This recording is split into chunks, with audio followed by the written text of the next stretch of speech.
Now I'm going to take the movements to pieces. It's, as you can see, it's pretty dirty, but it's not too bad. Everything looks in pretty good order. It's a bit grubby inside, but it's more oil than encased or hardened dirt. It needs a good clean. You can see that there's still life in this, in the chime, the strike side, as that was still working. So that's what I'm going to do now. And first let the spring down, then after that I'll take the back plate to pieces, set them aside, and take the plates out and inspect the springs.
Right, now we've got a chance to have a look at what this is.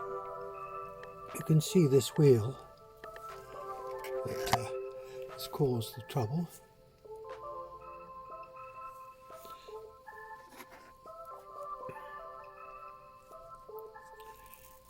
There you've got some teeth missing. There. Got damaged teeth. And here you've got two teeth completely missing. And on the time barrel you've got not a badly damaged tooth, but it's just enough to need some attention just here. That, I think, could be straightened out and filed down. And the other thing is that I've noticed, and this is probably the reason why we had the problem, when I've studied the the plates, and I should have done it before I took it to pieces, but when I studied them, there's plenty of holes there which are not true but elliptic in size, and that would have been evident when I looked at them with the pivots in. And although you can't see it clearly here, but they do. I mean, I think you see that one does look a bit egg-shaped, and well, anyway. But that's probably the reason why I had the problem, or there is a problem, because the bushes weren't attended to when it was serviced, and as a result of that there was movement in the pinions and the pivots, and that gave play, and then you would get a misengagement of the wheels, and there's a sudden racing and strips out some of the the teeth. No, it's really quite a serious job. So I have actually taken the easy way out, I think. I'm not sure, but I happen to have another clock, and I've tried it in the clock case, and it fits. It's very similar to the one that exists, or that I had before. It's much the same size, different configuration inside. Pretty bloody dirty. Look at that, it really is very dirty. Much dirtier than the other one. But I think when I clean it up, no, it will service. But mark you, I felt the same about the other one. I looked at it and gave it praise. Said, gosh, this looks good. And it was just a bag of trouble, really troublesome. So this time I'm going to make sure that I have a good look at whether there's bushes needed. I don't think so. And then we'll take it from there, and I'll probably get this out, maybe cross over a few things, but I like to keep this as it is. There's 2017, 2017 there, 2017 there, 2017 there. So it's all of a unit, and I'll just be able to put that in and adjust the hammer, etc. to suit, I hope. So we'll see how that goes. So I've now taken those two trains apart, and they're in the bins waiting to be cleaned. They are pretty grubby, as you can see in that back. And this one, that's the time train.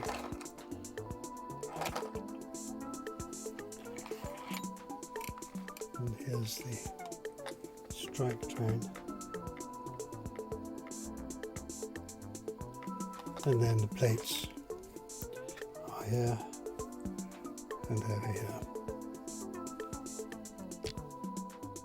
There. So the next stage is to inspect them all, clean them. I'll do it all by hand. I find it's in a way more rewarding, and you should be able to see any faults. Then I'll polish them, reassemble them, and then hopefully they'll go back into the Slate clock, number 92. This is the substitute new trains for them.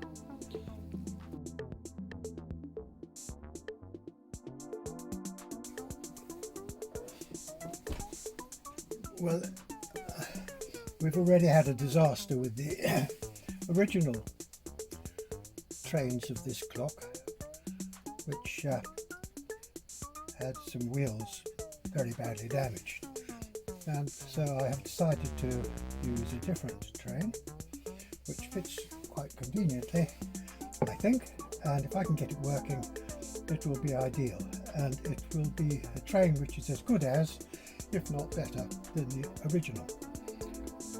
We've already discussed the fact that the springs, which I've extracted, the one for the time train was too narrow, and it should be wide like that. It had been repaired, as you can see, there is a repair, but it looks quite nice, but I don't think, I mean, we can't use it because it's too narrow, it's not big enough. And the other one for the strike train is obviously original, and it's the right size, but the eye is torn there, and it's been repaired once, so although I could repair it again, it's not worth it. It's knackered, it's tired, it's below the diameter it should be out about here when it's new. So I've ordered two new ones, and they're going to come, and I'm going to fit them when they arrive, but in the meantime I'm going to clean all the wheels and parts. I'm going to start now and do that. I will then speed up the process so that you can see what's being done at a very vastly increased speed. I'll slow it down occasionally to be able to explain. So this is fairy liquid into the water. That will act as a solvent, which is very useful. When I have washed them and done them, before they go back into their bin and do it, I'm going to squirt them with distilled water, then dry them, and that gets rid of any impurities, lime, etc. in the water that we're using. So off we go. It's a long, boring, tiresome job, but my goodness, it looks good when it's finished.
I'm going to inspect all the pivots now and just buff them up a bit, and the wheels. A previous video of mine, I didn't inspect the wheels properly and I assembled them, and it took me a long time to find out why the clock was stopping in spite of the fact that the train time had plenty of power in it. And that can often happen if you overlook the fact that you've got a bent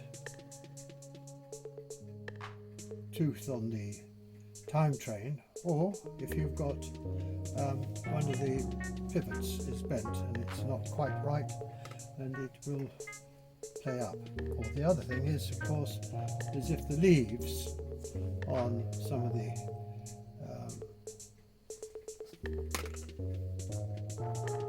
pinions are not true.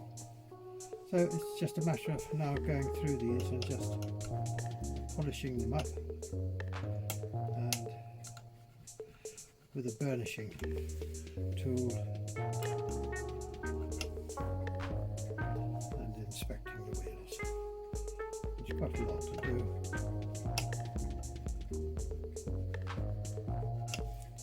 If there's any doubt, then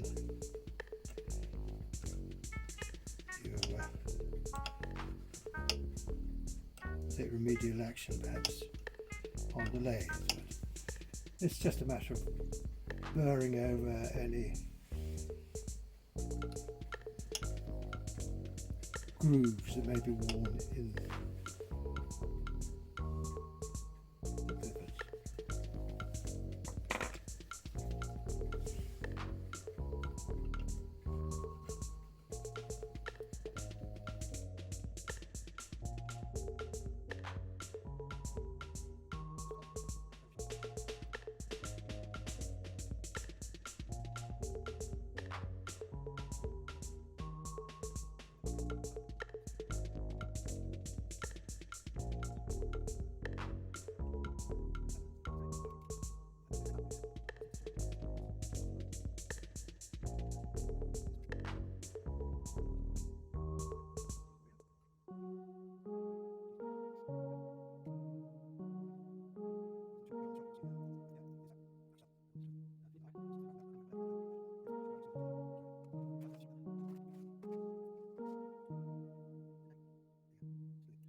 Now this is a dummy run because I just want to see if there are any bushes required.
So having completed putting this together now, I can inspect it for